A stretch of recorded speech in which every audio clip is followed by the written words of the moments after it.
उस दिन का नज़ारा देखकर मैं आश्चर्यचकित रह गई। काफ़ी सोच विचार के बाद एक दिन मैंने हिम्मत जुटाई और प्रिया को बुलाया और पूछा कि क्या वह खाना खाएगी। पहले तो उसने इनकार कर दिया, लेकिन फिर उसने हाँ कहा। मैं किचन में गई। मैंने खाने को डिब्बे में पैक किया। डिब्बे को थैली में रख कर रस्सी से बांधकर मैंने खाना नीचे लटका दिया और प्रिया को दे दिया। प्रिया थैली खोलकर खाने लगी। धीरे धीरे यह हर रोज़ हो गया। मैं हर रोज़ प्रिया के लिए कुछ न कुछ देती और उसको खिला देती। उसको खिलाने में मुझे बहुत सुकून मिलता था। कुछ ही दिनों में उससे मेरा लगाव बढ़ता गया। एक अजीब सा रिश्ता हम दोनों को, हमारे रिश्ते को मज़बूत बनाता गया। मेरे भाई की शादी थी। मैं 10 दिन के लिए मायके चली आई, लेकिन प्रिया की याद मुझे बहुत परेशान करती थी, ख़ास करके तब जब मैं खाने को बैठती थी। हमारे बीच में कभी कोई बातचीत नहीं होती थी। इशारों में ही सारी बात हम करते थे। भाई की शादी से जब घर वापस लौटी तो छत पर गई। वहाँ देखा कि कागज़ के ढेर पत्थर में लिपटे हुए पड़े हैं। हर कागज़ पर लिखा था, आंटी आप कहाँ चली गई है, कब आओगी, मुझे बहुत तेज़ भूख लगी है, प्लीज़ जल्दी आ जाओ। एक कागज़ खोला तो उस पर लिखा था, मैंने कल माँ से अच्छा खाना मांगा तो मुझे गर्म चिमटे से मारा, मेरा हाथ जल गया, अब वो उसमें घाव हो गया है। मैं कागज़ के टुकड़े को उठा उठा कर पढ़ रही थी और आँखों से आंसू बहते जा रहे थे। मैंने नीचे झांक कर देखा तो प्रिया स्टोर रूम के एक कोने में बैठी पढ़ रही थी। दौड़कर नीचे आई और मायके से कुछ जो मिठाइयाँ लाई थी वह ऊपर ले आई और प्रिया को इशारा किया। मुझे देखकर उसकी खुशी का ठिकाना न रहा। मैंने खाना रस्सी में बांधकर नीचे उतारा। प्रिया ने छत से डब्बा खोला और खाने बैठ गई। तभी उसकी छोटी बहन आ गई और प्रिया को मिठाइयाँ खाते देख वह ज़ोर से चिल्लाने वाली थी कि प्रिया ने उसके मुंह पर हाथ रखकर चुप कराया और कहा कि तू भी मिठाइयाँ खा। उसकी बहन ने भी मिठाइयाँ खाई और अपनी माँ को इसके बारे में बता दिया। निकिता झट से बाहर आई और प्रिया के हाथ से डब्बा छीनकर फेंक दिया और कहा, भूखी मर रही थी क्या? घर पर खाने को नहीं है जो पड़ोस से भीख मांगकर खाती है? चल जा, अंदर बर्तन पड़े हैं, उन्हें धो। बड़ी आई मिठाइयाँ खाने वाली। प्रिया के साथ साथ निकिता ने भी मुझे भला बुरा कहते हुए अंदर चली गई। इस घटना के बाद प्रिया मुझे दिखाई नहीं दी। मैंने सोचा शायद वह कहीं चली गई थी, पर एक दिन जब मैं छत पर गई तो कागज़ पत्थर में लिपटा हुआ मिला। मैं झट से वह कागज़ खोलकर पढ़ने लगी। उसमें लिखा था, प्यारी आंटी, जब से होश संभाला है तब से मार खाती आ रही हो। क्या जिनकी माँ मर जाती है उनका इस दुनिया में कोई नहीं होता? मेरी माँ ने मुझे जन्म देकर क्यों छोड़ दिया इस हाल में? पापा तो मेरे अपने हैं, फिर भी वह मुझे इतनी नफ़रत क्यों करते हैं? क्या उनके दिल में मेरे लिए प्यार नहीं है? खैर छोड़िए, शायद मेरा नसीब ही ख़राब है।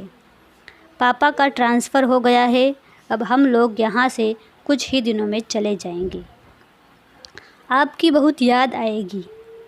काश आंटी आप मेरी माँ होती। कितना प्यार करती है। मेरी तबीयत ठीक नहीं है, अब ज़्यादा लिख नहीं पाऊँगी। समय धीरे धीरे बीतने लगा। अक्सर प्रिया के बारे में अपने पति आलोक से बात करती तो वह गंभीर हो जाया करते थे। इसी कारण मैं इस बात को कभी आगे नहीं बढ़ा पाई।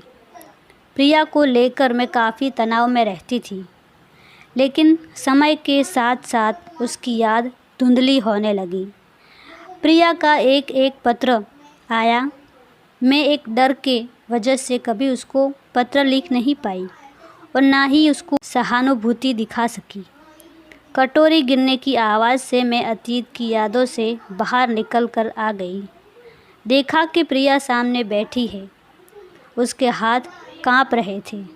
शायद इसी वजह से कटोरी गिर पड़ी थी। मैंने प्यार से कहा, कोई बात नहीं बेटा। उसे अंदर वाले कमरे में लेकर अपनी साड़ी पहनने को दी। लाल रंग की साड़ी उस पर खूब अच्छी लग रही थी। उसके बाल संवारे तो और अच्छी दिखने लगी। बिस्तर पर लेटे लेटे हम काफ़ी देर तक इधर उधर की बातें कर रहे थे। इसी बीच कब उसे नींद आ गई पता ही नहीं चला। प्रिया तो सो गई, पर मेरे मन में एक कीड़ा चलता रहा। एक तरफ तो प्रिया को अपनाने का, दूसरी तरफ इस विचार से सहमति की इस बात को लेकर आलोक की प्रतिक्रिया क्या होगी। शायद उनको अच्छा ना लगे प्रिया का यहाँ आना। इस कश्मकश में शाम के 6 बज गए। दरवाज़े की घंटी बजी तो जाकर दरवाज़ा खोला। आलोक ऑफिस से आ चुके थे। पूरे घर में अंधेरा छाया देखकर पूछ बैठे, क्यों आज तबीयत ठीक नहीं है? मैं प्रिया को लेकर इस कदर विचारों में खोई हुई थी कि घर की लाइट जलाना भी भूल गई थी। घर की लाइट जलाकर रोशनी की और किचन में जाकर आलोक के लिए चाय बनाने लगी।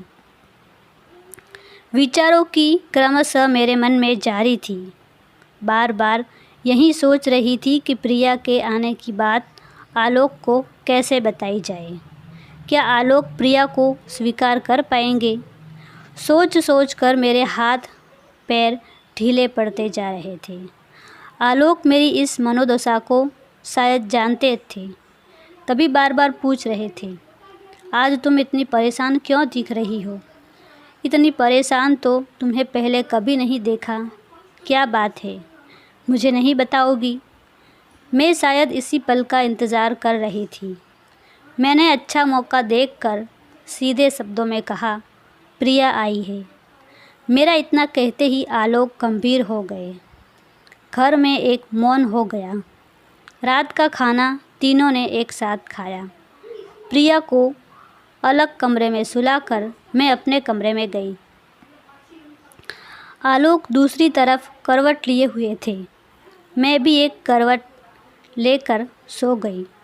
दोनों बिस्तर पर जिंदा लाशों की तरह ही लेटे रहे। आलोक काफ़ी देर तक करवट बदलते रहे। विचारों की आंधी में नींद दोनों को नहीं आ रही थी। बहुत देर बाद आलोक की आवाज़ ने विचार श्रृंखला पर विराम लगाया। बोले, देखो मैं प्रिया को उसकी माँ तो नहीं दे सकता हूँ, पर सासू माँ तो दे ही सकता हूँ। मैं प्रिया को इस तरह नहीं बल्कि अपने घर में बहू बनाकर रखूँगा।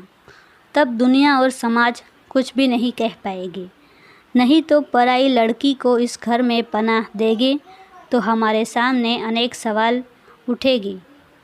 आलोक ने तो मेरे मुंह की बात कह दी। कभी सोचा नहीं था कि वह इस कदर अपना फैसला सुनाएगी। मैं आलोक से चिपक गई। मुझे गर्व महसूस हो रहा था कि मैं कितनी खुश नसीब हूँ जो इतने विशाल हृदय वाले इंसान की पत्नी हूँ। साथ में एक डर भी था। हम सोच रहे हैं हमारे इस फैसले को क्या विवेक स्वीकार करेगा। विवेक समझदार और संस्कारवान तो है, पर शादी के बारे में अपना फैसला उस पर थोपना नहीं चाहते थे। आखिर डॉक्टर बन गया है, कहीं उसके जीवन में कोई अपना हमसफ़र तो नहीं? उसकी क्या पसंद है कभी पूछा ही नहीं। एक और जहां मन में आशंका के बादल ढूंढ रहे थे, वहीं दूसरी ओर विश्वास भी था कि वह कभी हम लोगों की बात टालेगा नहीं। कई बार मन में विचार आया कि फ़ोन पर पूछ ले, फिर यह सोचकर कि फ़ोन पर बात करना ठीक नहीं होगा। अंत में उसके आने का इंतज़ार करने लगे। इधर जैसे जैसे दिन जा रहे थे, प्रिया की सेहत सुधरने लगी। चेहरे पर निखार आने लगा। सूखी त्वचा चमकने लगी। आँखों में नमी आ गई। मेरे आंचल की छाँव पाकर प्रिया में एक नई जान सी आ गई थी। उसे देखकर लगा जैसे भीषण गर्मी के बाद वर्षा की पहली फुहार पड़ने पर पौधे हरे हो जाते हैं और वह पहले से अधिक स्वस्थ दिखाई देने लगी थी।